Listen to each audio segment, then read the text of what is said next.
Hey guys, tonight we will draw back the curtain on a deep historical abyss that most textbooks intentionally overlook. Together, we will uncover 19 disgusting hygiene and medical practices hidden behind the regal and splendid facade of King Henry VIII. Prepare yourselves, because what you are about to hear will make you extremely grateful for simple things like soap, clean water, and a functional toilet. We are going to explore the most putrid, painful, and filthy corners of this monarch's daily life. I especially suggest you patiently stick around until habit number 14, as it involves a treatment method so shocking and brutal it will send shivers down your spine. So, before you get comfortable, take a moment to like the video and subscribe, but only if you genuinely enjoy what I do here. Before we begin tonight's journey, I want to know where you are. Please leave a comment telling me where you live and what your current local time is. Now, dim the lights, maybe turn on a fan for that soft background hum, and let's ease into tonight's journey together. The first disgusting hygiene habit: groom of the stool, the royal toilet attendant and politics beside the throne. In the Tudor court, the groom of the stool was a real position, and while the title may sound amusing, it was actually one of the most powerful roles beside the king. Literally translated, it means the man who attends the royal stool, or the king's toilet attendant. The nobleman personally responsible for cleaning King Henry VIII whenever he answered the call of nature. It sounds like a degrading job, but it was in fact assigned to noblemen, men who had fought in battles, owned estates, and were highly educated. To be allowed near the king in his most private moments required absolute trust. They didn't just wipe, they observed and reported in detail to the royal physicians on the colour, texture, odour, and frequency of the king's excrement. In the 16th century, doctors believed the human body was governed by the 4 humours: blood, phlegm, yellow bile, and black bile. Therefore, the king's feces were treated as sacred biological decrees, revealing not only his health, but the fate of the entire realm. Inside the small chamber, Henry VIII sat upon his close stool, a velvet-covered commode with a brass chamber pot beneath. He often conducted business there, discussing state affairs while on the throne in the most literal sense, receiving French ambassadors, debating the Pope, or approving decrees, all while his groom of the stool knelt silently nearby with a perfumed cloth in hand. No one dared to flinch or grimace. Even a single twitch of disgust could be interpreted as an insult to royal dignity and possibly cost a man his head. On days when the king suffered diarrhea, waste splattered across his velvet garments and stained the attendant's sleeves. On constipated days, the groom would kneel for hours, listening to strained grunts and counting the heavy, laboured breaths. He had to reassure the monarch that the humours are balanced, even as he knew the king's intestines were fermenting with meat, sugar and ale, a royal brew of decay from an age that didn't understand fibre. This job was both humiliating and perilous, yet it came with rare privileges: proximity, access, and the king's absolute confidence. The groom of the stool often wielded more influence than ministers, for the man who cleaned the king was also the man who held the keys to the kingdom. In a world where stench was masked with rose water and dignity was stitched in velvet, the truth was unavoidably human. The mightiest empire in England was governed beside the royal toilet of a man with a troubled gut. The second disgusting hygiene habit: gluttony, inactivity, and the night of breathless silence. The accident of the year 1536 marked the beginning of King Henry VIII's decline. Thrown from his armoured horse during a jousting tournament, the impact crushed his leg and trapped him in a body that would never heal. He stopped moving, but he never stopped eating. What had once been the appetite of an athlete became the obsession of a man filling an emptiness no medicine could reach. Each royal meal was a performance of power: swans roasted whole, peacocks stuffed with other birds, venison, beef, mutton, pork and goose. Sugared pastries glittered like jewels, followed by marzipan castles sculpted from almond paste and dyed in brilliant colours. A single meal could reach 5,000 calories, and there were 2 such meals every day. Vegetables were dismissed as food for peasants. Fibre disappeared from the royal diet entirely. Sugar, imported at immense cost, became the symbol of empire-refined power served on golden plates. As the years passed, Henry's waistline expanded until his belts no longer fit. His breathing shortened, his movements slowed. By night, The palace echoed with his thunderous snores, then sudden silence.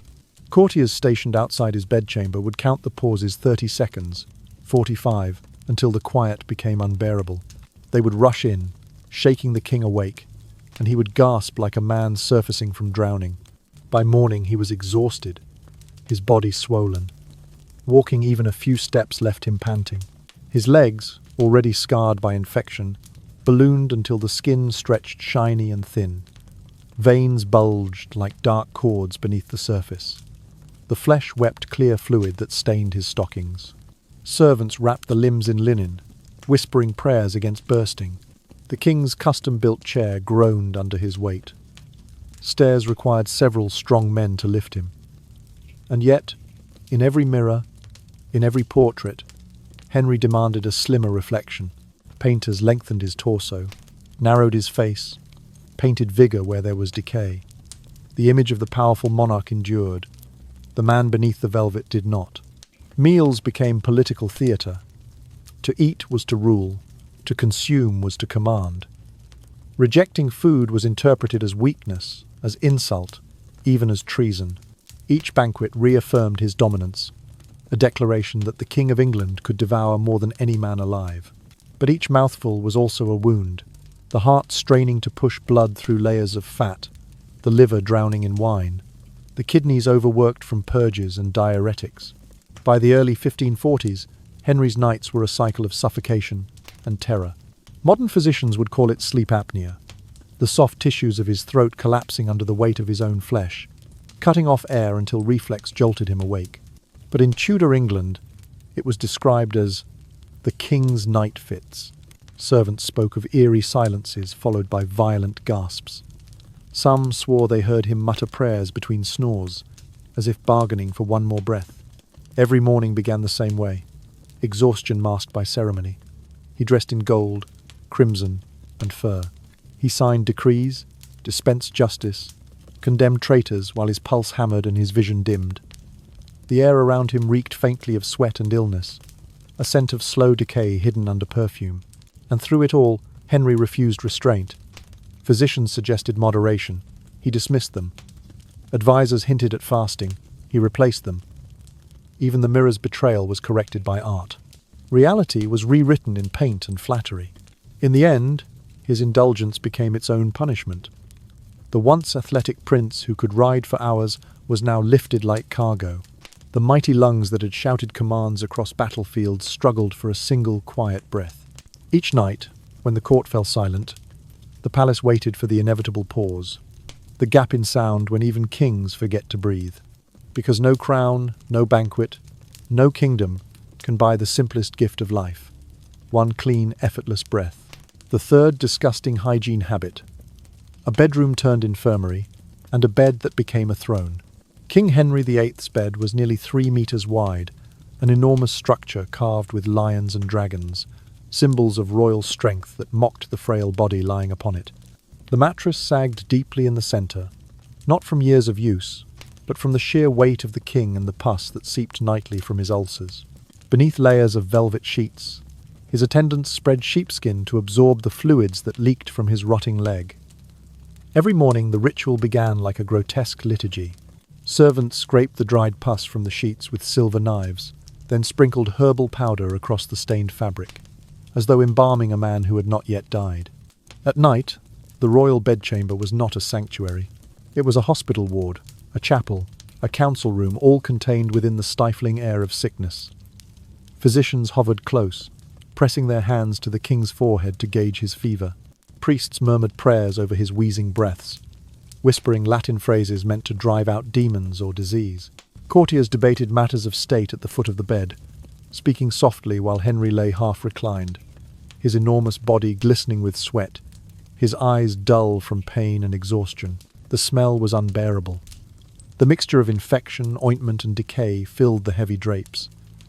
Even the perfumed oils burned in silver lamps could not disguise it. In the summer heat, the stench thickened. His sheets became heavy with moisture, soaked not only with sweat, but with the discharge from festering sores. The coverlets, once embroidered with gold thread, were darkened by years of seepage. To touch them was to feel death still breathing. The bed itself had become a stage where medicine and monarchy blended into a grim spectacle. The king's physicians approached him not as a patient, but as a battlefield.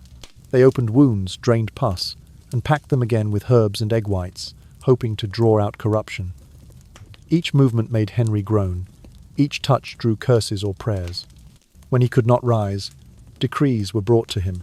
His trembling hand, swollen from gout and infection, signed orders of execution, promotions, treaties, all from between his sweat-soaked pillows.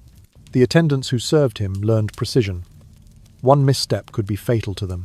They learned how to lift his vast frame without tearing fragile skin, how to slip the chamber pot from beneath the velvet sheets without spilling, how to wipe him clean without letting disgust show in their eyes.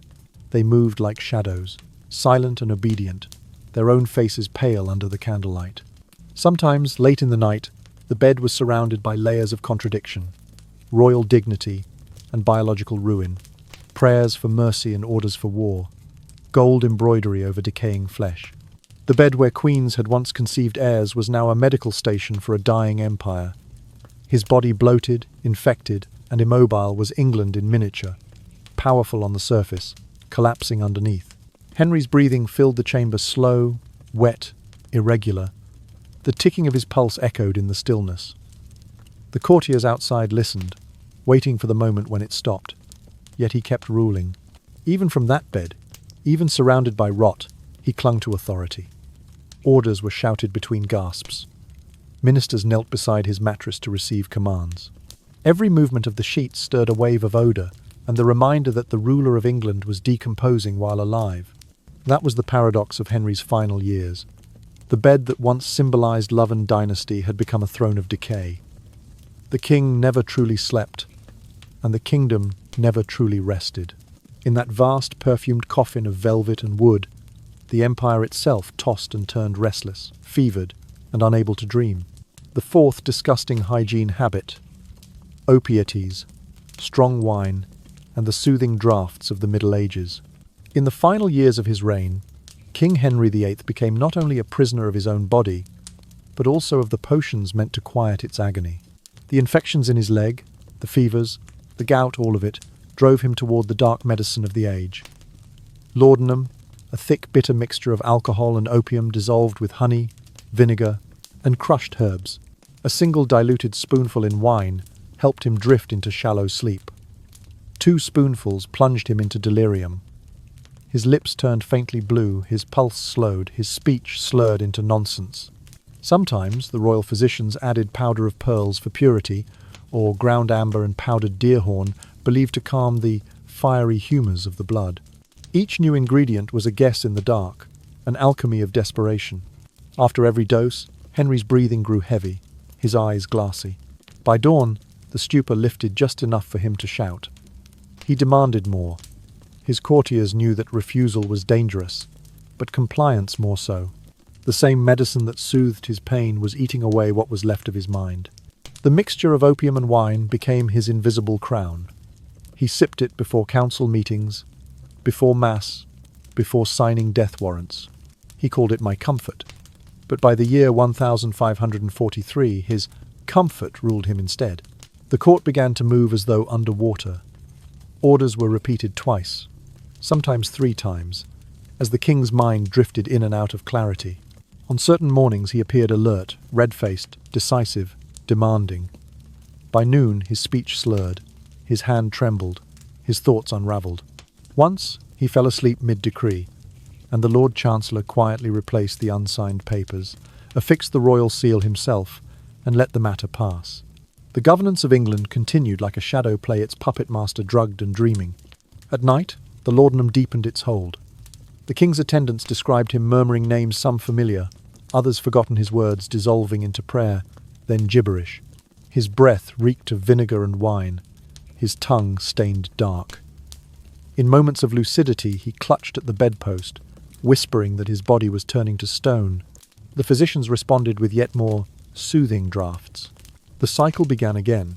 The records of his apothecaries list ingredients in a chilling rhythm: poppy syrup, saffron, musk, myrrh, opium, sugar of roses. Remedies for pain became instruments of dependence.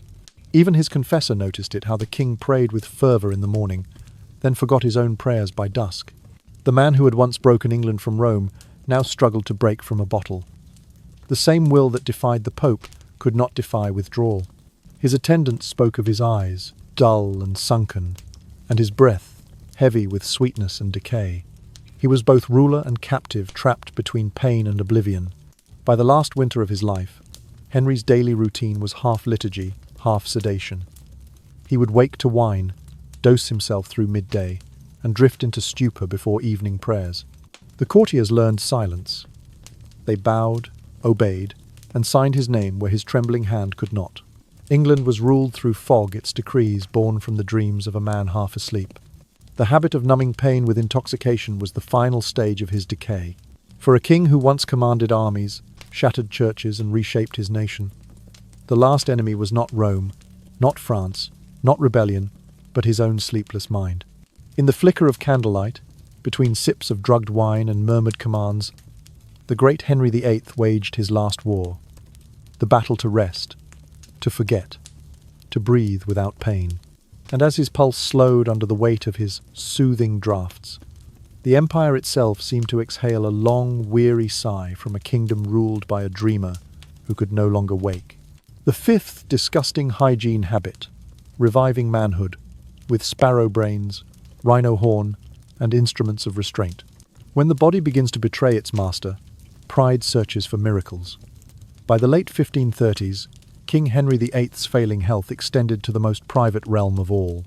The once vigorous monarch, who had fathered children with the confidence of divine right, now faced the quiet humiliation of impotence.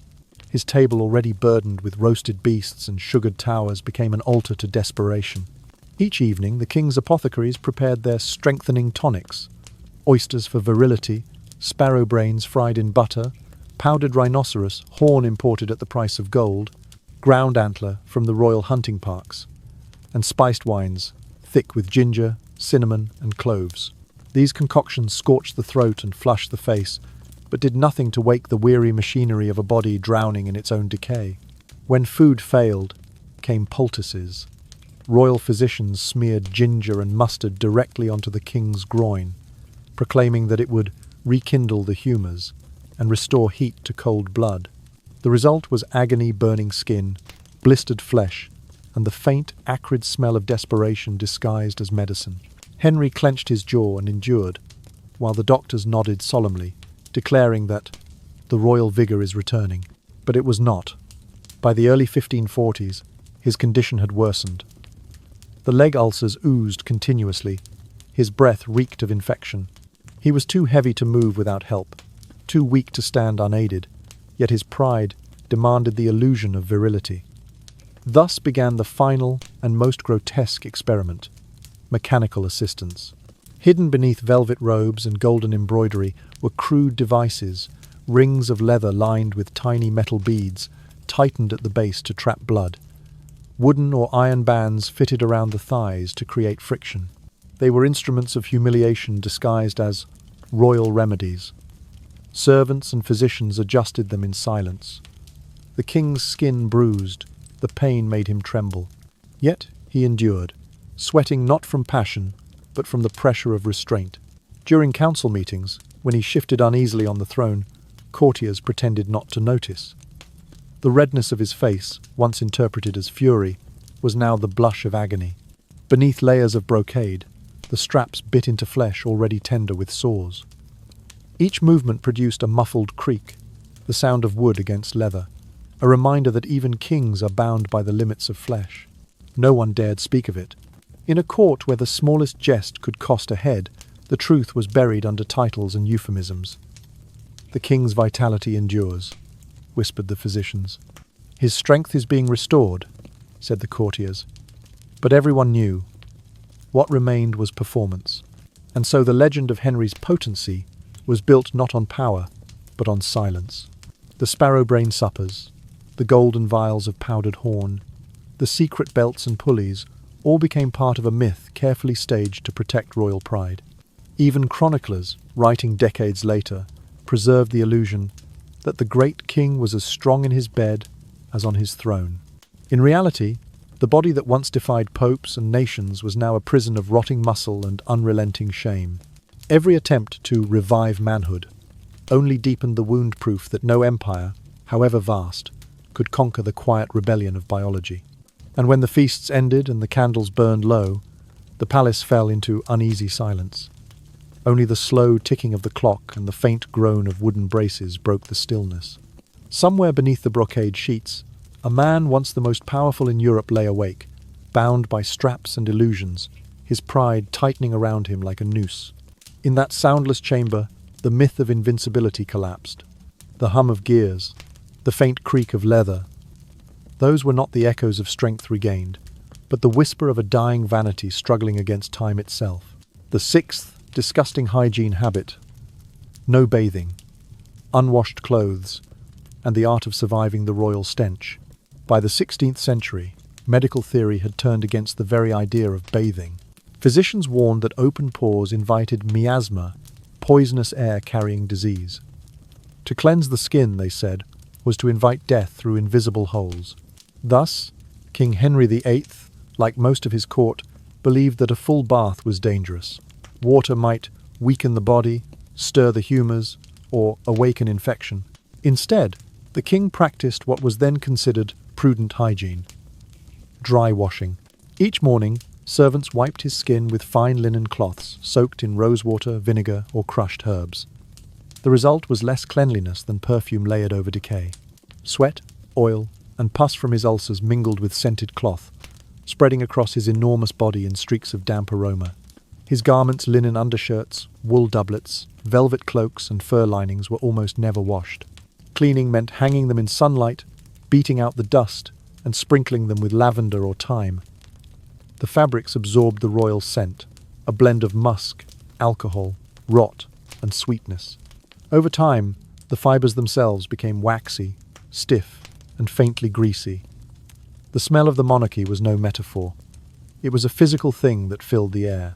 In the summer months, the king's chambers became an oven. The heavy drapes trapped heat and moisture, the carpets absorbed it. Beneath the bed, chamber pots steamed faintly, their contents emptied too seldom. The scent of wine, ointment, and infection hung thick.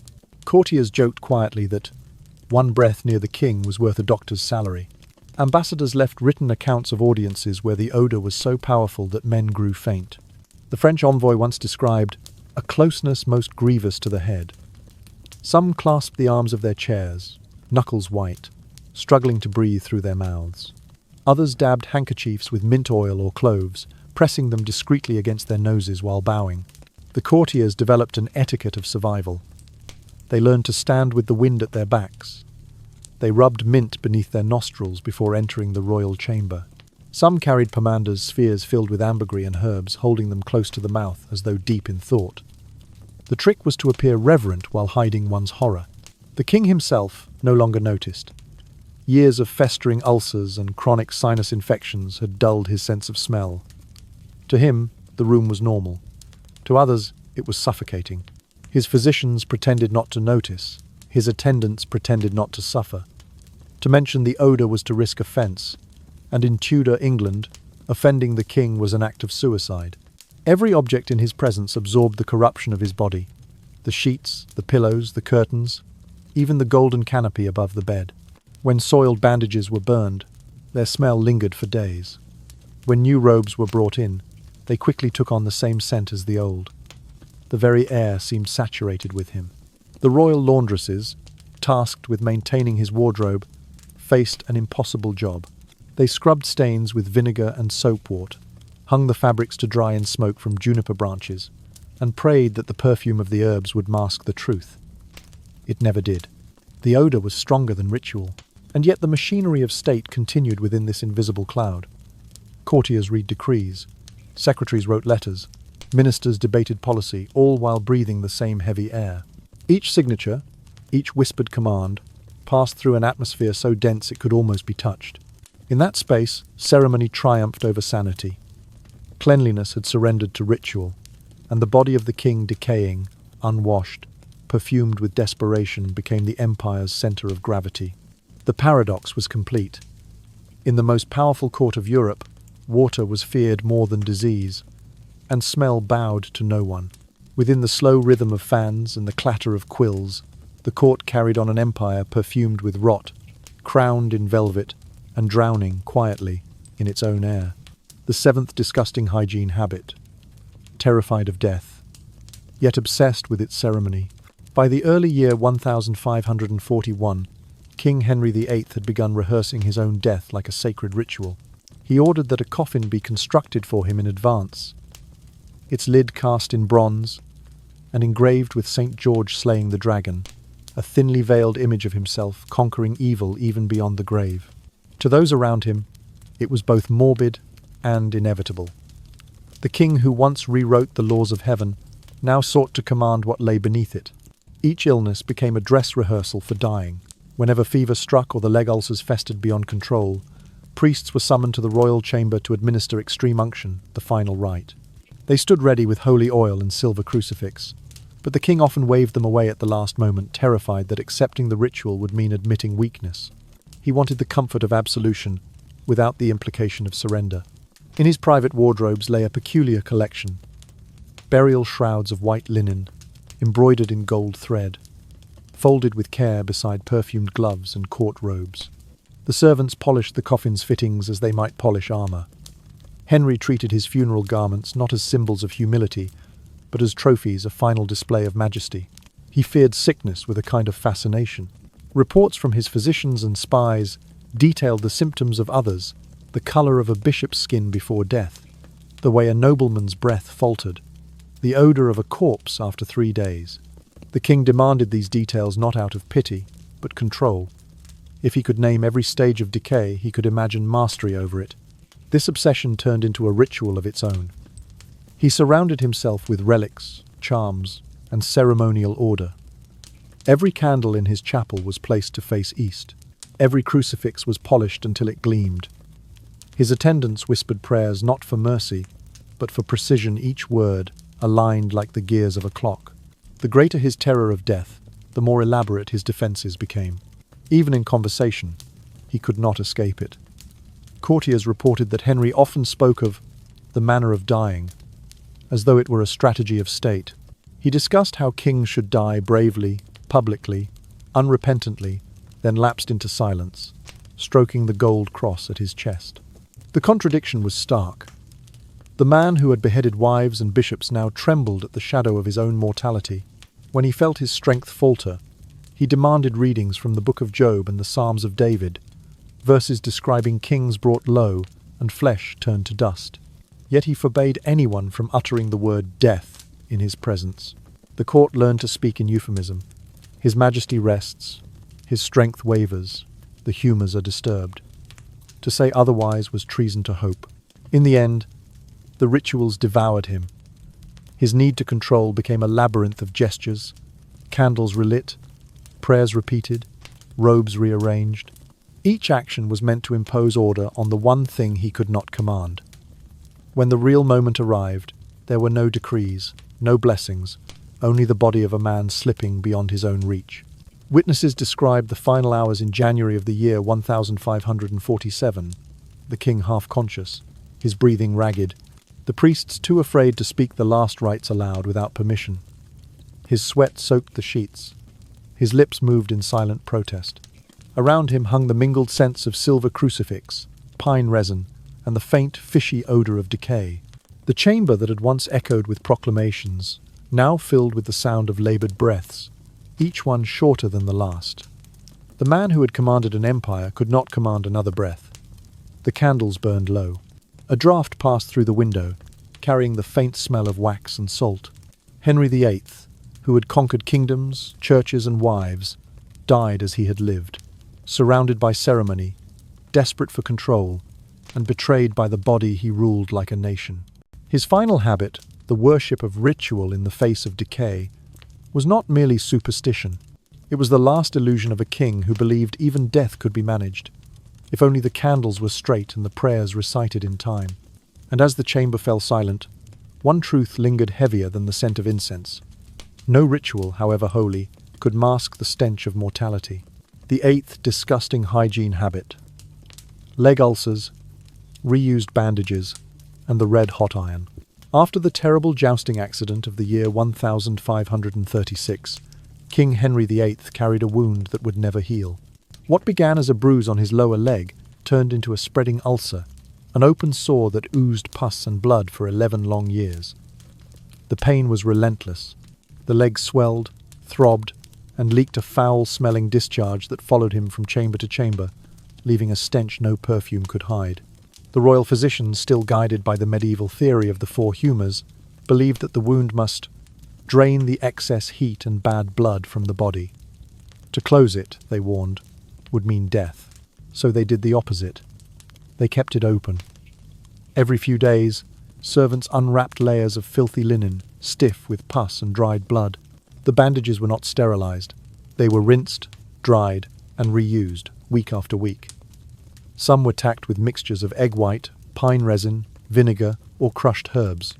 Others were soaked in honey or wine, thought to draw out the poison. Each time the cloth was removed, a portion of flesh came with it. The attendants peeled it away slowly, careful not to provoke the king's rage. The sight was enough to make grown men gag.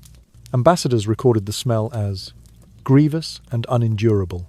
One French envoy excused himself mid-audience, retching as he fled the room. When the ulcer began to close naturally, a sign in truth of possible recovery, the doctors panicked. To them, a sealed wound trapped the corruption inside. They decided the sore must be reopened. And so came the iron. In a small dim chamber, the brazier glowed red. A metal rod, heated until it shimmered, was brought forward. 4 men held the king's arms and shoulders as the surgeon pressed the iron to his leg. The sound was not a scream but a bellow, half animal, half human. Steam rose with the smell of burning flesh. The attendants described it as like meat upon a spit. When the iron lifted, blisters formed instantly, bubbling like wax. Afterward, new bandages were wrapped around the wound, fresh linen, that would soon stiffen again with pus and blood. The cycle would repeat, endlessly. Every few weeks, when the issue began to seal, the surgeons would reopen it with a knife or iron to keep the humours flowing. It became a doctrine of maintenance through suffering. The king endured it as part of his divine destiny. Pain, he believed, was proof of purification. The ulcer was not a wound to heal, but a sacred vent, a conduit through which illness and sin might escape. His physicians called it God's mercy in flesh. His courtiers called it the issue, but to the servants who tended it, it was a living nightmare. They spoke, in whispers, of the smell that clung to everything, the bedsheets, the curtains, even the velvet of his throne. They burned the used bandages, yet the scent lingered in their hair, their clothes, their dreams. Some fainted during the dressing. Others vomited quietly behind their sleeves. The king, meanwhile, sat grim and pale, gripping the armrests, insisting that the wound remain open for the sake of balance.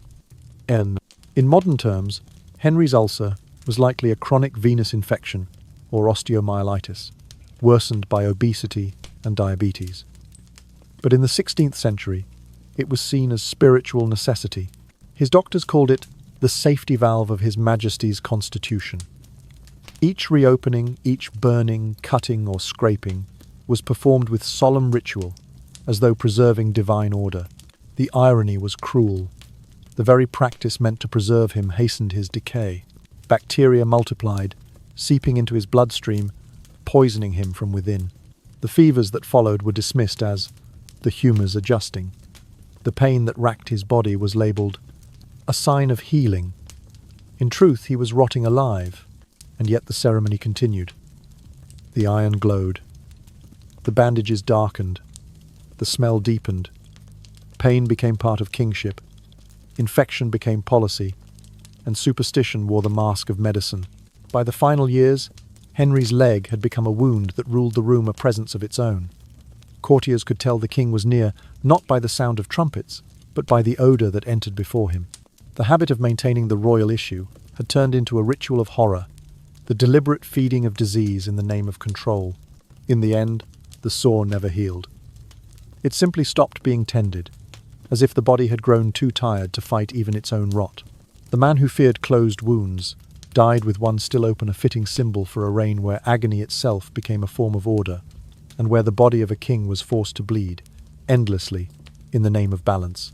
The ninth disgusting hygiene habit: ignoring bone infection and letting pain shape the mind. Beneath the pus and the ulcers, modern medicine would recognize what truly consumed King Henry VIII: osteomyelitis, a chronic infection of the bone. The bacteria had tunneled deep into his thigh and shin, carving channels of pus through living tissue. Inside the bone itself, infection hollowed him out, leaving cavities that leaked, rotted, and refused to close. Without antibiotics, without sterilization, without even the concept of microbes, his body became a battlefield where infection ruled unchecked. There was no cure, only the illusion of control. Surgeons applied unwashed bandages, poultices of resin and egg white, and linen soaked in wine or herbs. They lanced the wounds to let the poison out, but each incision only opened new roads for decay. The smell of rot became part of the king's presence, a stench so constant it seemed to announce him before his voice did. The pain was unrelenting, not the surface sting of a cut, but a deep, grinding ache, the ache of bone being eaten alive. Each step, each turn in bed, each movement of his swollen leg sent a pulse of agony that climbed from limb to skull. He could no longer kneel, could barely stand, and often screamed when lifted from his chair. The pain did not simply torment his body, it rewrote his mind. Modern neuroscience shows that after 6 months of chronic pain, the brain begins to change, its emotional centers flare. Its frontal control weakens. Henry endured 11 years of such pain. The constant throbbing, the sleepless nights, the humiliation of decay all conspired to reshape him. His amygdala, the seat of anger and fear, became dominant. His prefrontal cortex, the home of reason and restraint, faded. And so, the Henry of legend, the raving tyrant, the husband who executed wives, the monarch who flayed ministers with words and steel, was in part a man remade by agony. Beneath the crown, there was the ceaseless pulse of infection. Beneath the roar, a low throb of pain that never stopped. His physicians mistook cause for character. They blamed the humours, the stars, the will of God. They bled him, purged him, blistered him, procedures that only weakened what little strength remained. Each morning he awoke in a haze of exhaustion, the leg throbbing like a second heart, and signed decrees with a trembling hand. Each evening he drowned the ache in wine and laudanum, his mind drifting between fury and stupor. The court adjusted itself around his torment. Servants moved quietly, avoiding sudden sounds that might provoke an outburst. Courtiers spoke in slow tones, measuring every word. Ministers presented documents with trembling hands, praying that the pain had dulled enough for mercy. Some days the king smiled and blessed them. Others, he tore through the room in rage. Chronic infection became state policy. The royal surgeons, terrified of sealing the wound, insisted on keeping it open. They treated the constant flow of pus as a sign of divine balance. The issue must remain, they said, lest the sickness turn inward. So they preserved the infection as a ritual, ensuring the king's suffering remained constant, believing it was the very thing that kept him alive. But it was not life they preserved. It was corrosion. The poison that seeped from his legs slowly poisoned his blood, his mind, his rule. The infection that deformed his limb also deformed his kingdom. Decisions were made in fever, executions signed in fits of agony. Diplomacy became paranoia, and justice became revenge. Every roar from the throne echoed from a deeper wound. By the final years, his courtiers could no longer tell where pain ended and personality began. He snarled at loyal servants, wept over trivialities, and accused friends of treason. The stench of infection mingled with the odor of fear. The palace, once filled with music, now smelled of vinegar, sweat, and dread. And still, the ritual continued. The bandages were changed, the wound reopened, the pus drained. No one dared suggest amputation. It would have meant admitting that the king's body, like his reign, was beyond saving. Instead, they worshipped the wound. It became an emblem of endurance, a sacred affliction that justified his rage and isolation. In the quiet rhythm of his chamber, the scraping of linen, the hiss of iron, the muffled groan, the empire learned to live by his pain. His body was the nation's weather. When the wound flared, tempests rose. When it drained, calm returned. By preserving the wound, they preserved the madness. And so the habit of ignoring infection and worshipping suffering birthed not just a disease of flesh, but a sickness of rule. The king rotted from the leg upward, and the kingdom followed, step by slow, limping step, until pain itself became the pulse of power. The 10th disgusting hygiene habit, divination through feces, and the vicious cycle of purification. In the medicine of the 16th century, the bowels were thought to hold the secrets of the soul. Physicians called it reading the body's scripture. To them, feces were not merely waste, but divine messages, a text to be interpreted. Dark stool meant excess black bile, melancholy, stagnation, perhaps death. Pale stool signified weakness of the liver. Blood in the waste pointed to damp demons or piles, a corruption of the inner humours. Each morning, the royal physicians examined the king's stool as if consulting an oracle. They described its colour, texture, and odour with reverent precision, recording in neat Latin phrases, niger et gravis, mollis et fetida. These reports were treated like sacred documents, passed from servant to doctor to astrologer, until a new treatment was prescribed. And so began the ritual of release, the endless cycle of bleeding, purging, and washing out what could never be cleansed. Whenever King Henry VIII complained of being stopped, the palace turned into a medical theatre. The ritual began with the enema, or clyster. A long metal tube, sometimes brass, sometimes silver, was fitted with a bladder made from a pig's organ.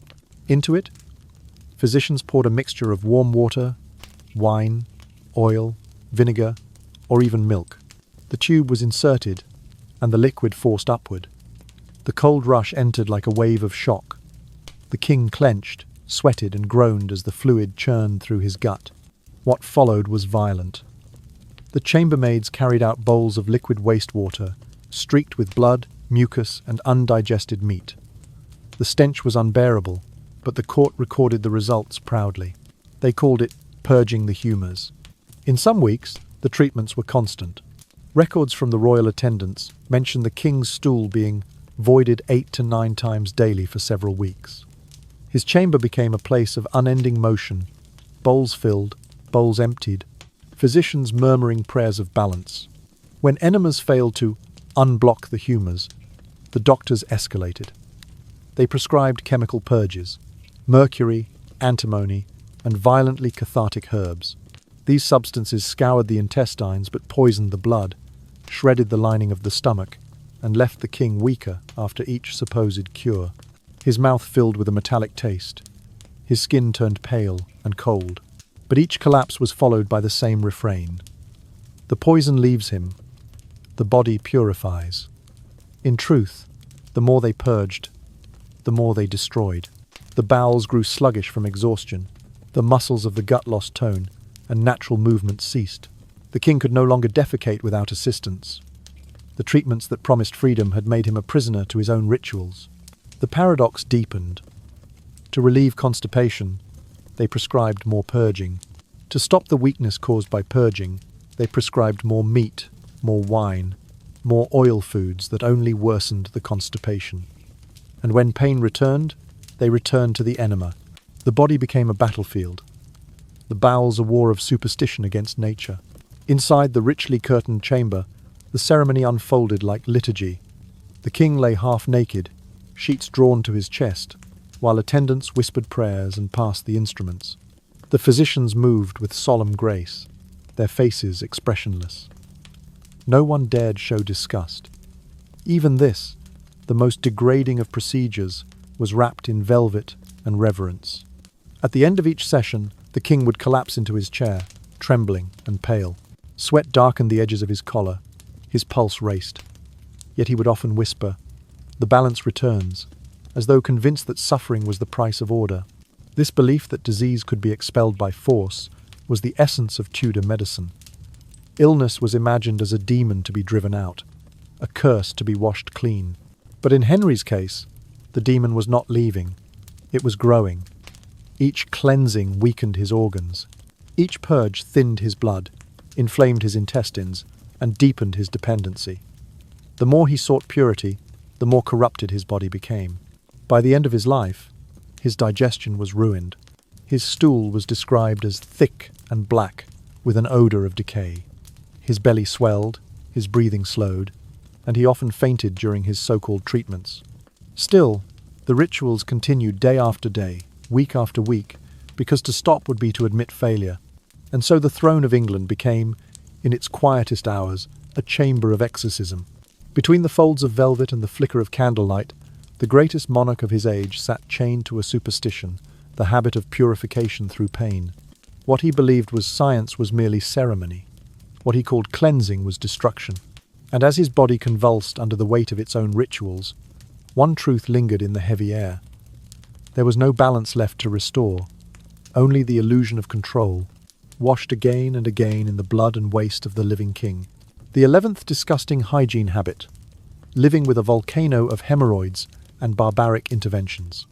Inside a dim chamber, thick with the smell of pine resin, sweat, and vinegar, King Henry VIII's private affliction was no secret to his physicians or attendants. What modern medicine would call hemorrhoids was, in Tudor terms, a swelling of heat and blood, an imbalance of the humours demanding release. For Henry, it was a curse that ruled his every motion. The pain was constant. The veins around his rectum bulged and tore, leaking blood and mucus, each bowel movement an agony of pressure and fire. But to the doctors of his time, the answer was not rest or hygiene. It was bloodletting. The treatment began with a blade. A surgeon, more butcher than healer, would crouch between the king's legs, holding a small, curved knife. There was no anesthesia, no sterilization, no mercy. The first incision sliced directly into the swollen veins. Thick, black blood spurted into a pewter bowl, filling the room with the smell of iron. Henry bit down on a leather strap. His knuckles turned white against the carved armrests of the chair. The attendants stood still, their faces blank. To them, this was medicine. To him, it was torture disguised as ceremony. When the bleeding slowed, the physicians declared that the excess humour has departed.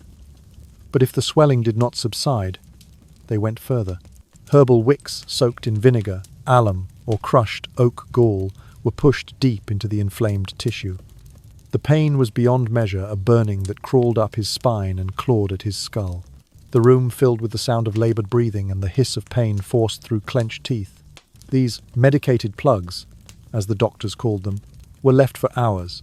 They stung, festered and oozed, turning each treatment into a prolonged torment. When that failed, the physicians reached for their ultimate cure, the cautery iron. The iron rod was heated until it glowed red, the metal trembling with heat. 2 attendants held the king steady, while the surgeon pressed the iron directly onto the swollen flesh. A sound like frying meat filled the chamber, a sickening hiss followed by the smell of burning skin. The king roared, the curtains trembled, yet the doctors murmured calmly about banishing the corrupted blood. Afterward, the wound was dressed with strips of linen, soaked in wine and honey. The pain did not end, it deepened. Each movement of the bowel tore open what the iron had sealed. Defecation became a daily crucifixion. The royal stool, once the stage of medical ritual, now became an instrument of dread. Even sitting especially upon his throne was agony. The symbol of royal power turned into a punishment chair. He shifted constantly, wincing, sweating through layers of velvet and fur. Courtiers learned to read the signs. When the king leaned slightly to one side, when his jaw clenched mid-sentence, it meant the volcano had flared again. At times, the hemorrhoids prolapsed internal veins, pushed outward by the strain of constipation and repeated enemas. When that happened, the servants assigned to the royal stool performed their most humiliating duty. With gloved fingers, they gently pushed the swollen tissue back into place. The king would close his eyes, breath shallow, as the groom of the stool did his work in silence. There were no words for the shame. But no one dared speak of the failure of these treatments. The physicians continued to describe each episode in elegant Latin. The heat has been reduced. The corruption is expelled. The reality was far from it. Each incision invited infection. Each cautery deepened the wound. Each purge weakened his body further. The so-called cures only ensured the cycle would never end. Bleed, swell, burn, bleed again. It became a rhythm as predictable as the tolling of the court's bells. The king's body, trapped in its own rituals, mirrored the machinery of his rule, strict, repetitive, self-destructive. His agony was hidden beneath brocade and perfume, yet it shaped every decision, every temper, every silence between decrees. The smell lingered everywhere. Hot blood and sour medicine woven into the velvet curtains, soaked into the oak floorboards. Even after the bandages were changed and the room aired with herbs and incense, the metallic scent of suffering remained. Courtiers whispered that the smell followed him down the corridors, clinging to his robes like a shadow. This was the 11th horror, a habit born not from indulgence but from belief. The conviction that pain itself could purify. The king endured each new assault, not because it worked, but because it fit the doctrine that to cleanse the body, one must make it bleed. And so, night after night, he submitted again to the ritual. The knife, the wick, the iron, the prayer. A monarch flayed by superstition, trapped in a circle of agony he called healing. Outside the chamber, the court continued music, banquets, politics. But inside, beneath the banners of empire, the most powerful man in England trembled from wounds too intimate to name, while the smell of scorched flesh drifted softly through the velvet air. The 12th, disgusting hygiene habit, risky pleasures, and the miracle cure of mercury.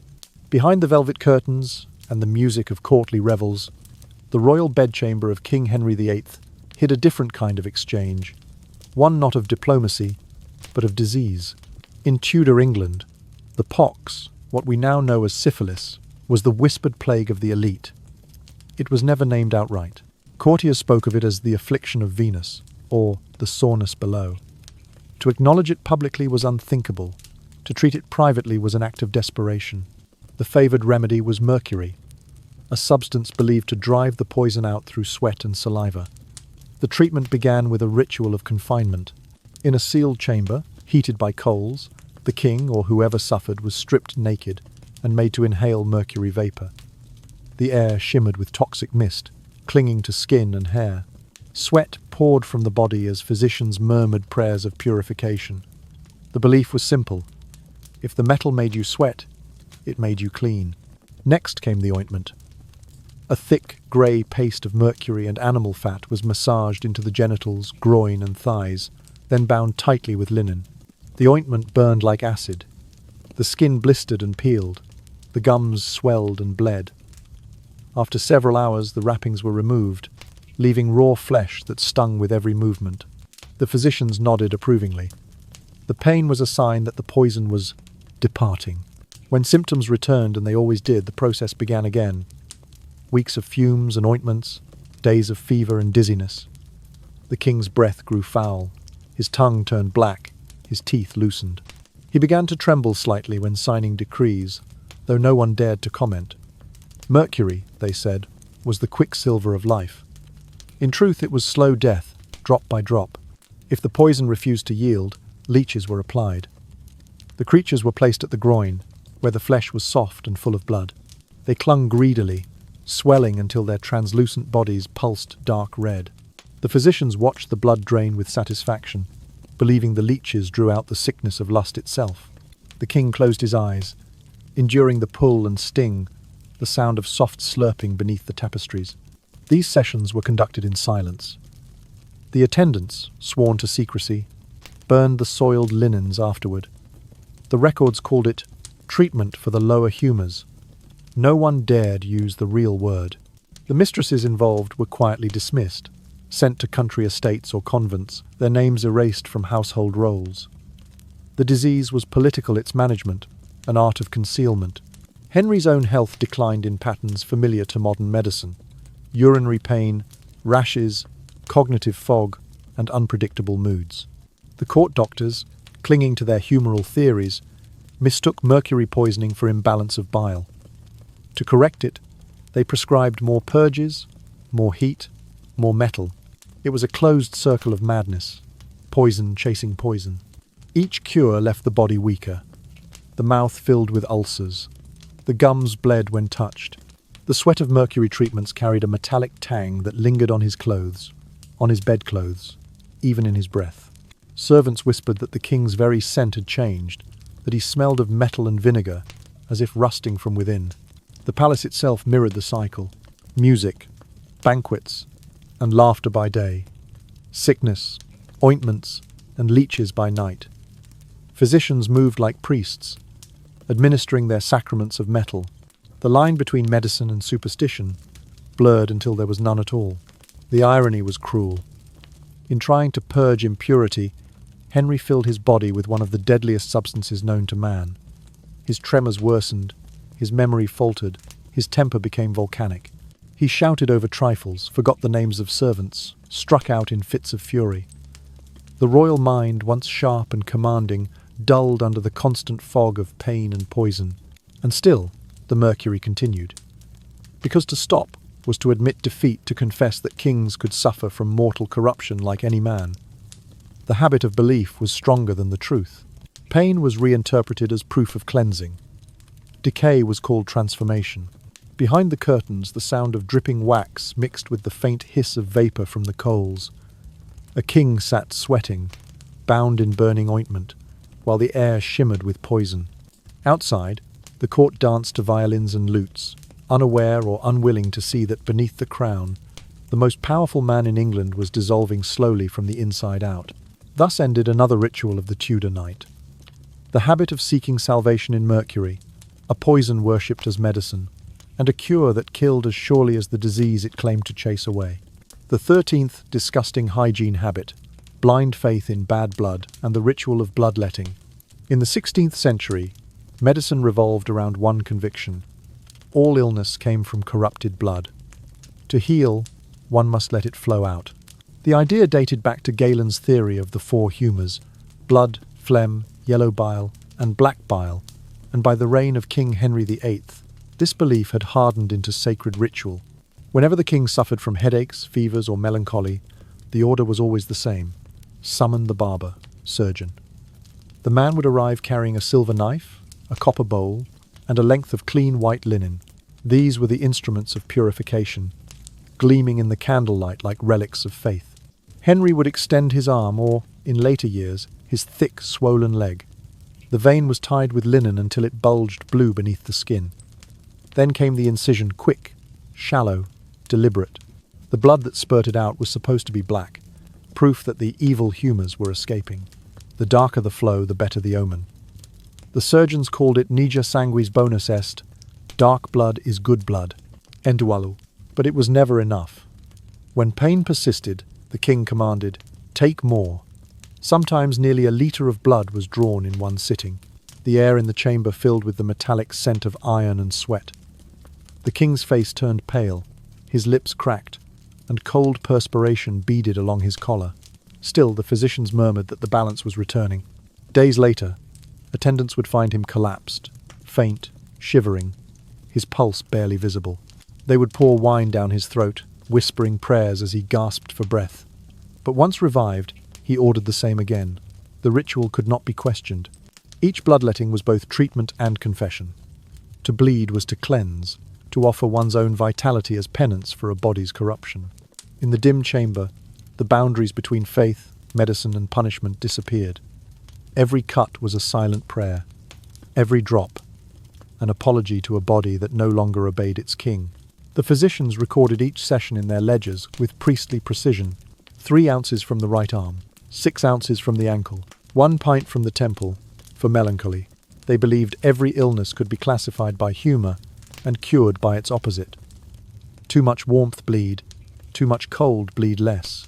Even wounds and ulcers, festering with infection, were treated by draining more blood, as though weakness itself could be exorcised.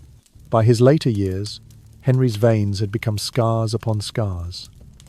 The skin along his arms and calves was a map of tiny slits, healed unevenly, puckered like the surface of dried fruit. Each incision had been sterilized not by alcohol, but by a dab of vinegar and a whispered prayer. The irony was grim. The more blood he lost, the weaker his body grew. His heart strained to compensate. His kidneys faltered. The ulcers on his leg, already rotting from poor circulation, grew worse. But to stop was to defy both doctrine and habit. Bloodletting was not merely a cure, it was a belief system, a proof of obedience to nature's imagined laws. When he grew feverish, The cycle began anew. Surgeons sharpened blades. Linen cloths were prepared. The bowls, polished to a mirror shine, waited beneath his chair. As the first cut opened, the king's breath grew shallow, his eyes unfocused, his voice slow, as though reciting a psalm from memory. Sometimes, during these sessions, the attendants noticed his pulse flutter and vanish. Panic rippled through the chamber, but the doctors insisted this was the moment of purification.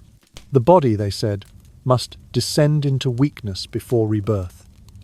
And when he finally awoke ashen, trembling, drenched in cold sweat, they called it recovery.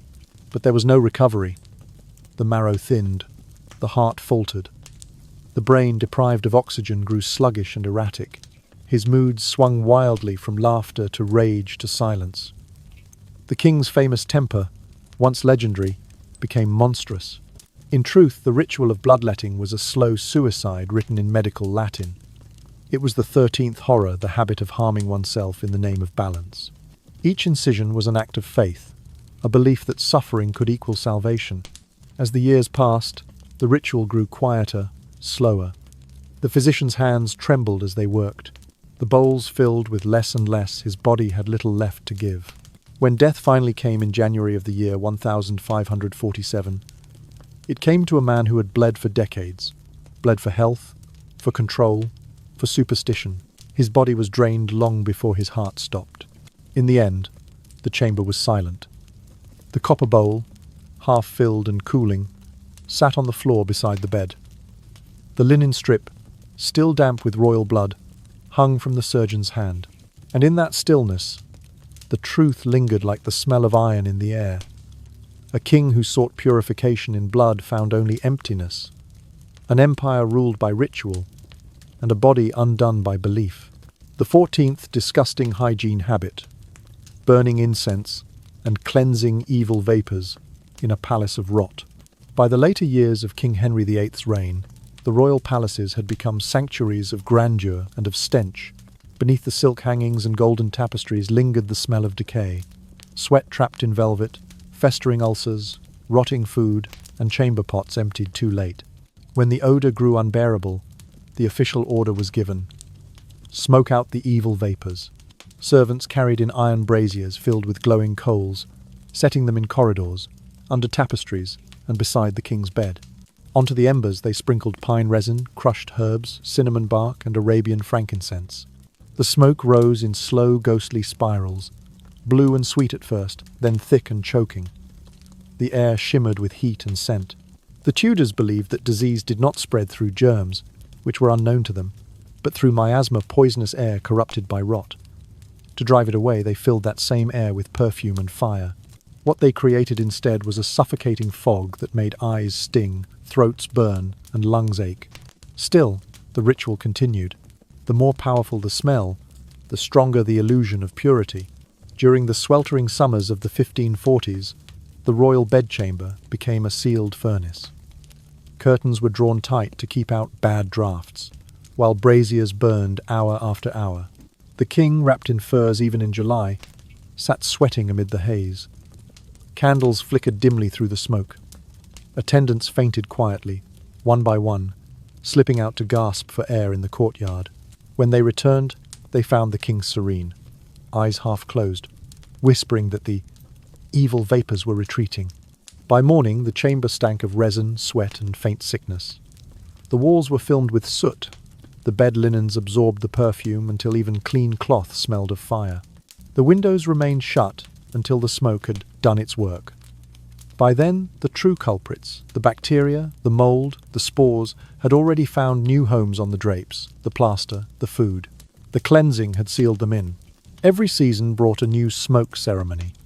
When plague threatened London in the year 1543, priests and physicians alike prescribed fumigation as divine protection. Barrels of juniper and myrrh burned day and night in the halls of Whitehall Palace. The king's courtiers, coughing through scented haze, carried pomanders, silver balls filled with herbs pressed to their noses. The air shimmered gold in torchlight, beautiful and toxic all at once. The ritual became as much performance as medicine. At court, smoke meant devotion, scent meant sanctity. To question the practice was to risk being called impious or fearful. So the doctors prescribed incense instead of fresh air. The priests prayed through the choking fumes, and the courtiers nodded solemnly as if watching sin itself being burned away. Yet the truth crept quietly beneath the ritual. The closed rooms bred infection. The smoke left residue on food and drink. The water that cooled the braziers grew foul with ash. Servants who cleaned the ash pits coughed blood into their rags. But the reports written for the royal physicians said only, "The air has been purified by fire." At night, when the king lay in bed, the walls themselves seemed to breathe. The heavy curtains, saturated with scent and moisture, exhaled the day's accumulation of oils and rot. Sometimes, in the half-dark, the smoke took on strange shapes, faces, wings. The suggestion of movement, and the superstitious whispered that these were the spirits being driven out. But nothing truly left. The odour returned, always, heavier and more sour than before. It clung to the king's beard, to the folds of his robes, to the silver cups and the velvet cushions. It followed him from palace to palace, Hampton Court, Whitehall, Greenwich, like an invisible procession of ghosts. The ceremony of smoke and scent became a metaphor for the reign itself, appearances preserved at the cost of breath. The Tudor court lived inside its own illusion, choosing to choke on incense rather than open a window to truth. By the final years, the palace smelled not of sanctity, but of fatigue. Resin no longer masked the sourness. Perfume only sweetened the decay. The air was a heavy mixture of burnt herbs, and human despair a fragrance of denial. This was the 14th horror, the habit of replacing rot with ritual and calling the haze salvation. In the flickering glow of braziers, courtiers bowed their heads as smoke coiled upward, believing they were cleansing the air, when all they were truly doing was teaching themselves to live within it. And so, the kingdom of England draped in incense, and gilded in denial, breathed its own sickness in and out, night after night. While the king himself sat calmly in the fog, convinced the stench was leaving, unaware that it had already seeped into his lungs, his palace, and his legacy. The 15th disgusting hygiene habit. The cult of the image, repainting the face, denying the flesh. By the final decade of King Henry VIII's reign, the man himself had become a ruin encased in gold. His body bloated, ulcerated, and decaying was no longer fit for the throne. Yet in the halls of Whitehall Palace, he still ruled, immortalized in pigment and illusion. The royal painters, led by Hans Holbein the Younger, were commanded to preserve not the truth but the legend. Canvas became a form of hygiene, every portrait a cleansing. The smell of rot might fill the corridors, but the paintings smelled of oil, varnish, and glory. Holbein, the most gifted of his generation, understood what was expected. His brushes sculpted a monarch of myth, broad shoulders, piercing eyes, stance like a war god. The stomach, once massive and diseased, was flattened by shadow. The legs, swollen and ulcered beneath layers of silk, were hidden under heavy folds of fabric. The face, once florid and pocked with pain, was smooth as marble, illuminated by an almost divine glow. What hung in the audience chamber was not a man, but a resurrection. Visitors entering the court saw a giant of health, a symbol of divine strength. They bowed before an image, while the real Henry 3 rooms away sat panting in his chamber, his skin pale, his wounds leaking through the bandages, his breath sour with medicine and infection. Between the painted canvas and the living body lay an entire kingdom's act of denial. The king believed in the illusion. He studied his portraits like scripture, seeing in them proof that he still commanded destiny. When the courtiers praised the likeness, he smiled faintly, half aware that what they admired was not him, but an echo of a younger self, long gone. The painters knew better. They worked in silence, under supervision, aware that a misplaced shadow could mean disgrace or worse. They retouched reality with care, brightening the eyes, tightening the jaw, lifting the corners of a mouth that had long forgotten how to smile. Each brushstroke was a lie polished into permanence. This, too, was a form of royal cleanliness, not of body, but of image. To purify the king's appearance was to purify the idea of kingship itself. Truth was a contagion, beauty, the only disinfectant. The illusion reached beyond the palace.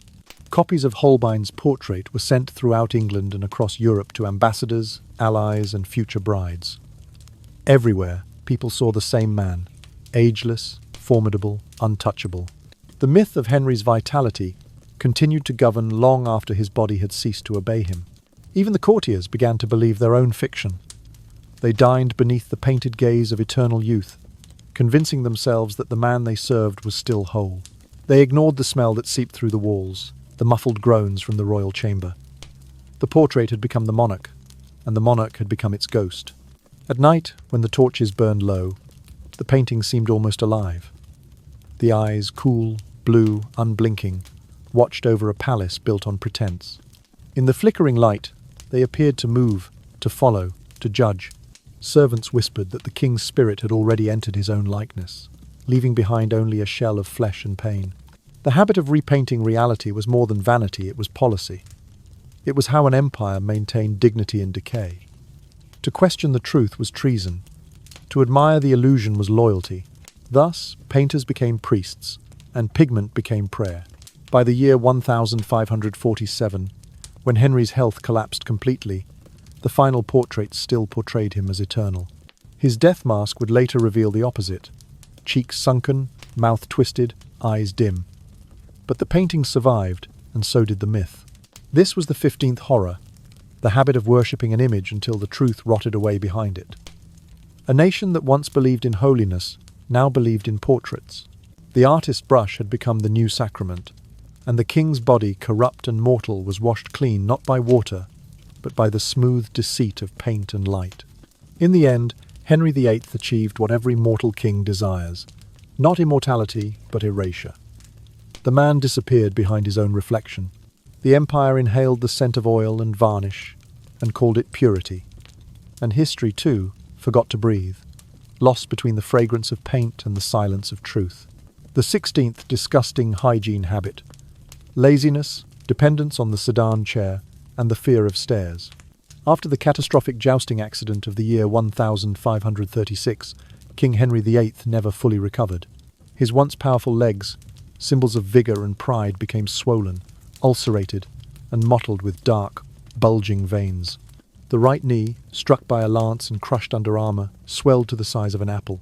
The skin broke easily, leaking pus and blood, and every step sent shockwaves of pain through his body.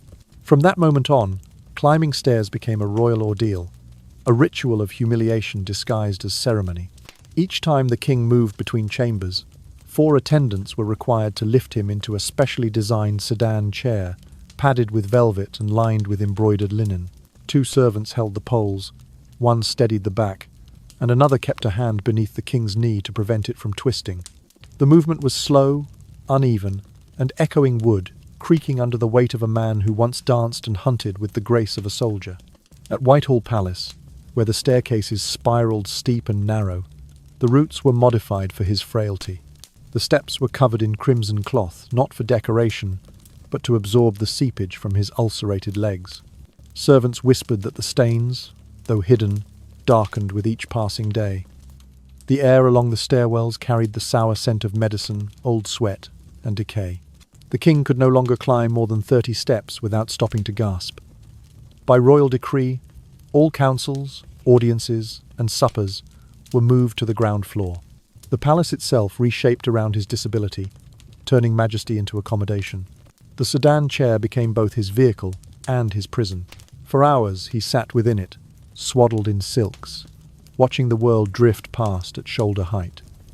His body softened, his muscles wasted, and his mind dulled with stillness. The man who once embodied motion, the hunter, the jouster, the warrior king, now ruled from a cushion. From his window he watched courtiers ride horses across the fields of Greenwich, the sunlight glinting off their armour. Sometimes he ordered them to hunt on his behalf, to bring him venison or pheasant as tribute. But when the sound of hooves faded, only silence remained, broken by the hiss of his own laboured breath. The fear of stairs soon grew into something deeper, a fear of movement itself. Each attempt to stand risked pain, a torn ulcer, or a collapse. Servants kept basins of water and cloths nearby, to mop the fluid that leaked from his bandages. Even the lightest contact could make him wince. His once thunderous voice softened into short, irritated commands. The throne room once on an upper level was recreated below, in a chamber with low ceilings and narrow windows. There, he sat motionless for hours, signing decrees he barely read, while the weight of his body crushed the cushion beneath him. The courtiers knelt as always, but the symbolism had changed. The king's stillness was no longer majesty, it was paralysis. With every passing year, his dependence deepened. Servants carried him not only upstairs, but across courtyards, down corridors, into carriages. They were his legs now. And though he ordered them about with royal ferocity, he feared them too. Every touch, every lift, every stumble reminded him that his life depended on their strength. The man who had once ruled by commanding movement was now ruled by those who carried him. The chair itself became an object of superstition. Its arms were polished by royal sweat, its cushions indented by years of use. When the king was not in it, it stood in the corner like a relic, a reminder of how power can harden into immobility. Even the courtiers adapted their behavior. None approached the chair too quickly, for fear of startling him. They bowed lower than before, their movements exaggerated, as if mirroring the slowness of the king himself. The entire court began to move at his pace, hesitant, deliberate, heavy. This lethargy infected more than his body. It seeped into the machinery of the realm. Decisions slowed, decrees stalled. The empire, vast and energetic in its conquests, now mirrored its master's condition, powerful but unable to climb. By the year 1545, Henry had not walked unaided for nearly a decade. His muscles had wasted to softness, and his legs were wrapped in linen that stuck to the wounds beneath. Even his breathing followed a pattern of effort and collapse. To the public, he was still the mighty lion of England. In truth, he was a man trapped in his own weight, staring at the staircase he would never climb again. This was the 16th horror, the habit of surrendering motion to comfort, of mistaking immobility for control. The sedan chair was not merely a tool of luxury, it was a throne of denial. In that padded prison, the great king who once moved armies with a gesture now feared a single misstep. The world shrank to the size of a corridor. The empire itself became an echo of his body, grand, decaying, and still. The 17th disgusting hygiene habit, hoarding hair, nails, and blood as holy relics. In the final decade of King Henry VIII's reign, when his body had begun to betray him, a new superstition took root in the royal chamber. Quiet, macabre, and strangely intimate. The king came to believe that every fragment of himself, every hair plucked, every fingernail clipped, every droplet of blood spilled was sacred. He was the anointed vessel of God, he reasoned. Therefore, no part of him could ever be discarded. Each time his barber approached with the silver shears, the ritual began. A servant held a basin lined with fine linen, while the locks of Henry's hair, once copper gold, now streaked with grey, fell in heavy curls. None was swept away. Each strand was counted, wrapped in cloth, and sprinkled with ground myrrh and lavender, then sealed with wax. The same was done with the trimmings of his nails, collected after every grooming session and labelled with the date and the royal seal. When the king underwent bloodletting, the residue clotted, dark, metallic-smelling was also saved. The royal physicians whispered that this sacred matter still carried the vital spirit, and that to destroy it was to risk offending heaven itself. The relics were kept in small cedar chests, stored near the king's bed, 3 boxes in total, each marked with the sign of the cross, and bound with iron clasps.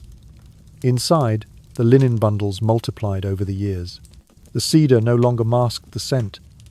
It began to weep sap, mingling with the iron tang of dried blood and the damp sweetness of decaying fabric. By the year 1545, the odour of rust and mildew clung to the royal bedchamber, faint but persistent, like a memory that refused to fade. The attendants assigned to this grim duty treated the fragments with religious caution. They wore gloves of soft kid leather and spoke only in whispers. To drop a strand of hair or misplace a nail was a punishable offence. No one dared to burn the remnants, for fire was seen as sacrilege, an act of erasing what had once been divine. So the relics accumulated, month after month, sealed in linen, stained with time. Sometimes, on sleepless nights, Henry asked that the boxes be opened. The lids creaked, releasing the smell of old iron and musty herbs. He would reach in with trembling fingers, lift a bundle to his nose, and close his eyes as though inhaling proof of his own permanence. To him, these were tokens of control, small victories over decay. The body might falter, the flesh might turn against him, but here within these wrappings his essence remained preserved. The physicians humoured him. They spoke of continuity of humours and the circle of vital heat, weaving pseudoscience into comfort. They told him that the body's fragments carried the reflection of royal order. But the servants, who had to handle these remnants daily, knew better. They watched as the bundles grew damp, as drops of condensation appeared on the cloth in humid weather, as the faint odour of ferrous rot deepened each summer. By then, even the cedar chest began to warp. The hinges stuck. The iron clasps left reddish stains on the silk covers. Yet still, no one was allowed to clean or destroy them. "Nothing that has belonged to the king shall be lost," the steward of the chamber declared. And so, the small room beside the royal bed became a kind of ossuary, a shrine to the body in fragments. It was said that one night, during a fever, Henry demanded to see all that had been taken from him. The attendants carried the chests to his bedside. He ordered them opened and stared at the contents bundles upon bundles, each marked by date and hand. He asked how many years of his life they represented. One servant answered softly, "Nearly 12, Your Majesty." "Oh." For a moment he said nothing. Then, with a trembling smile, he murmured, "Then I am still whole." But the truth was less comforting. The linen wrappings, damp with age, had begun to rot. Mould bloomed on the corners. The faint rust red of blood had turned to brown. The nails, once pale and crescent-shaped, had yellowed, curled, and split. His hair, when unwrapped, fell apart at a touch. It was no preservation, only the slow decay of what he could not let go. And yet, the ritual continued until the end. When he died in the year 1547, the cedar boxes were sealed once more and buried deep within Whitehall's storerooms. None dared open them again. Some whispered that the smell of iron still haunted the corridor outside his bedchamber for years after. This was the 17th horror, the habit of hoarding the body to outwit death. A man who had conquered wives, churches, and nations could not conquer time. So he gathered his own fragments, piece by piece, until the line between preservation and decay vanished. In those boxes, the king kept not proof of eternity, but evidence of surrender, the quiet, rusting relics of a man who feared to lose even the parts of himself that were already gone. The 18th disgusting hygiene habit, eating with bare hands and rubbing fat into the skin as royal moisturizer. By the middle of the 16th century, King Henry VIII had grown into a man ruled as much by appetite as by ambition.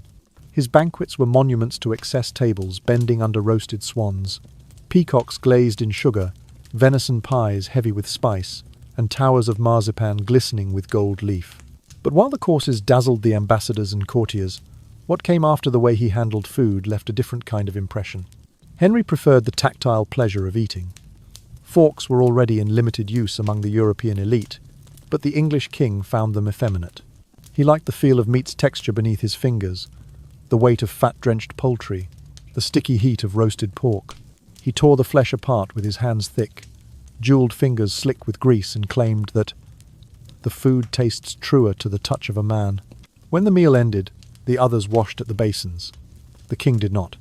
Instead, he called for a small silver bowl filled with melted goose fat or chicken drippings, sometimes scented faintly with clove or rosemary. He dipped his fingertips into it and began to rub the fat into his hands and wrists, spreading it across the back of his palms as though it were balm. To him, this was not indulgence, it was therapy. He believed that animal fat held warmth, that it sealed the pores against cold humours, and that the skin of a ruler must never be allowed to crack. He told his barber once, a king's hand should feel like victory, smooth, oiled and strong. The attendants wrote otherwise. They noted that, by the year 1540, the king's skin had become coarse, flushed, and often emitted a faint, sour odour. The constant layering of fat mingled with smoke from the torches, ash from the hearth, and the faint metallic tang of his medicine. Over time, his fingers developed a film of residue that never quite washed away a mixture of grease, sweat, and perfume. The texture, one servant whispered, was like wax that sweats. End of. At banquets, the odour hung in the air long after he had gone. When he reached out to clasp the hands of envoys or to bless documents, the parchment sometimes showed translucent fingerprints, small, greasy moons that caught the candlelight. No one dared to mention it. To comment on the smell of the king's hands was to insult the crown itself. After each feast, his linens were replaced not because they were dirty, but because they shimmered faintly with oil.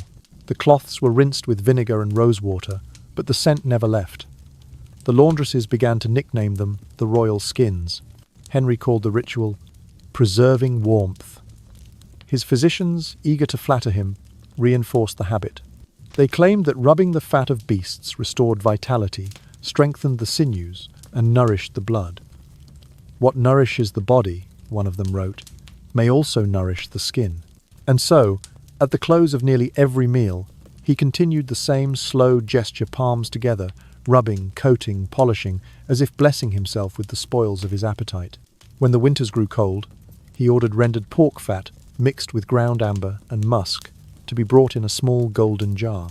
He kept it beside his bed, and sometimes, in the middle of the night, he would dip a finger into the jar and anoint the backs of his hands. The warmth soothed him. The smell filled the chamber. To him, it was the fragrance of health. To others, it was the smell of a man dissolving into his own feast. Over time, the fat congealed beneath his nails. The skin between his fingers darkened, and small pustules appeared, an infection born of indulgence. The royal surgeons lanced them, drained the pus, and advised moderation. But he ignored them. Cleanliness, to his mind, was not the absence of filth, but the presence of power. To wash away the fat would be to wash away the proof of his dominance, the scent of meat, of triumph, of plenty. The linens he used to wipe his hands were collected and replaced daily, yet none were discarded. The household accounts mention that dozens of these rose cloths were kept in storage, heavy with oil and perfume. Over time they grew rancid, their perfume turning sharp and sour. Still, the king insisted they be saved. Their smell, he said, reminded him of the hunt, of the roast, of victory. By the year 1546, the habit had become legend among the court. Pages were warned never to stand too close when serving, lest a drop of hot grease fall upon their tunics or skin. Those who did speak privately of the odour called it the smell of the feast itself, a scent that clung to walls, tapestries, and memory. And so, beneath the glitter of the Tudor banquets, beneath the trumpets and golden goblets, the king's body exhaled its own truth. The scent of decay disguised as luxury. This was the 18th horror, the habit of eating with bare hands and anointing them with fat as medicine. In the flickering light of the banquet hall, Henry's fingers shone like polished ivory, but they were not clean. They were monuments to appetite, coated in the residue of empire and excess. Each motion, each rub of grease upon skin was a small act of faith in corruption, a belief that indulgence could heal, that decay could be made holy, and that the body of a king was too sacred to wash. The 19th disgusting hygiene habit, using urine to clean teeth and exercise the mouth. In the 16th century, the science of cleanliness was not yet born, only superstition draped in silk. Among the stranger rituals of the Tudor court, one of the most secret and most nauseating belonged to King Henry VIII himself. Each morning, before sunrise, before the council assembled and the bells of Whitehall began to toll, the king performed a ritual of mouth purification. It involved not mint or salt, but urine fresh, warm, and believed to be divine. Physicians of the age worshipped the doctrine of humours and alchemy. They taught that urine contained the essence of life, distilled by the body and infused with the natural salts of purity. Ammonia, though they did not yet know its name, gave it a sharp, cleansing sting. Italian healers, imported at great expense to the English court around the year 1538, whispered of a Florentine secret, that rinsing one's mouth with urine mixed with wine would whiten the teeth, strengthen the gums, and renew vigour. Henry believed them. Each dawn, a servant crept into the royal chamber with a small silver basin wrapped in linen. Inside was the royal water, still steaming. The urine had to be fresh, less than 1 hour old. If it cooled, it lost its spirit. according to the royal physician's notes. A few drops of red wine were added not for taste, but as an offering to sanctify the mixture. The servant knelt, presenting the bowl on a folded silk cloth. Henry took it without hesitation. Those who witnessed the scene said he tilted his head back, poured a mouthful, and let it rest between his teeth. Then came the sound, a slow gargle, a breath through his nose, and a faint sigh. He swished the liquid for several moments, then spat into another bowl of silver. The smell filled the air, sharp and acrid, and clung to the curtains long after the ritual ended. But the act did not stop there. After spitting, the king dipped a fine linen cloth into the same mixture and used it to wipe his lips, beard, and front teeth. He rubbed until the enamel gleamed, leaving streaks of pale moisture that soon dried into a thin, salty film. "The light of God shines in a clean mouth," the physician proclaimed. Henry, ever convinced of divine symbolism, smiled at his reflection and declared, "Then my breath shall be the breath of kingship." At first it seemed harmless. His teeth indeed looked whiter polished by the mild acid and salt of the liquid. His gums flushed red, giving him a look of vitality in portraits painted by Hans Holbein the Younger. But as the months passed, the enamel began to erode. The teeth dulled, turning porous, and small fissures appeared along the gum line. The once pleasant taste of wine now mingled with iron, the metallic aftertaste of blood. Still, the ritual continued. The physicians, terrified of contradicting him, praised the results. "Your Majesty's countenance glows," one wrote, though he had to breathe through a pomander ball filled with clove and cinnamon while standing near. By the early 1540s, Henry's gums had swollen. They bled when he bit into meat. His breath, already soured by medicines, laudanum, and decay, now carried a dense, ammoniac edge. Courtiers standing close during audiences learned to turn their heads discreetly, to cough when he spoke. But none dared to flinch. In the Tudor court, even the king's stench was sanctified. The attendants who prepared the royal rinse followed strict instruction. The urine had to come from the king himself whenever possible. Otherwise, a healthy young page was ordered to provide it, under oath of secrecy. The bowl was heated gently over coals until it reached body temperature. A trace of rosemary or rose oil was sometimes added not to hide the odour, but to balance the humours of the spirit. As years passed, the act took on the solemnity of a prayer. Before morning mass, before breakfast, before touching the cross, the king anointed his mouth with his own waste, believing he was drawing purity from what his body expelled. The paradox pleased him. "The crown transforms all things," he once murmured. "Even filth becomes gold when touched by grace." Oh? Behind closed doors, the servants whispered otherwise. They spoke of the sour smell lingering in the hall, the stains on his napkins, the silver bowls that corroded despite constant polishing. Yet none of them would speak aloud what they knew, that each rinse hastened the rotting of his teeth and the inflammation of his gums. When he laughed, flecks of blood sometimes appeared at the corners of his mouth. When he slept, his breath clouded the room. Wine, ammonia, and decay mingled into something both human and unholy. This was the 19th horror, the habit of washing purity in filth and calling it grace. In the logic of the Tudor age, the king's waste was sacred, his disease divine. The more the body decayed, the more elaborate the rituals to disguise it became. So each morning, as dawn crept through the windows of Whitehall, Henry lifted the silver bowl again. Steam rose, faint and golden. He took his first mouthful, closed his eyes, and believed, truly believed, that he was cleansing his soul. The truth was simpler and crueler. He was swallowing his own corruption, one bitter gulp at a time. As the lights of the Tudor court fade, and the echoes of the king's footsteps dissolve into silence, we are left not with the roar of power, but with the quiet rustle of mortality. The chambers of Whitehall, once heavy with the scent of meat, smoke, and incense, now rest in stillness. The golden plates are gone, the courtiers dismissed, and only the ghost of Henry VIII lingers not as a tyrant or a monarch, but as a man bound to his own fragile flesh. For all his crowns, conquests, and wives, Henry's story ends the same way every human story must, in the slow unravelling of the body, in the strange rituals meant to delay what cannot be stopped. His habits, as grotesque as they seem to us now, were born not only from ignorance, but from fear, the fear of losing control, of fading into dust. He sought eternity in relics of himself, in strands of hair, in drops of blood, in the taste of his own reflection. Yet all those relics, like the empire he built, could not hold back the simplest truth of life, that even kings decay, and perhaps that is what remains most human about him.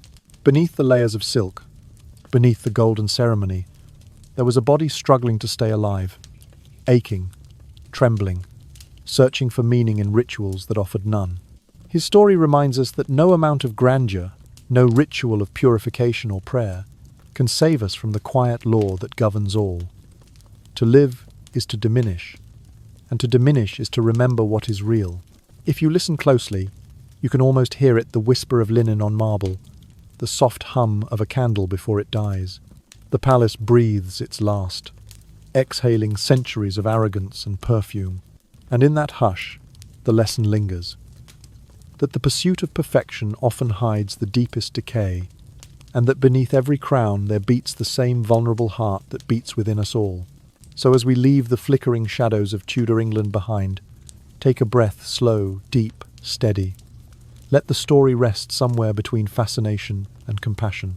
Because in the end, Henry's world was not so different from ours. A world afraid of imperfection, afraid of endings, and yet endlessly drawn to the fragile beauty of being human. Now, close your eyes. Let the past dim, like torches fading in a long hallway. The king's voice, once thunderous, is only a murmur now, carried away by time. Sleep well, my friend. And if you found something in this tale, a thought, a feeling, a trace of wonder, remember to like this video, subscribe, and join us again. There are many more stories waiting quietly in the dark, ready to be told when the night grows soft, and the world is ready to listen.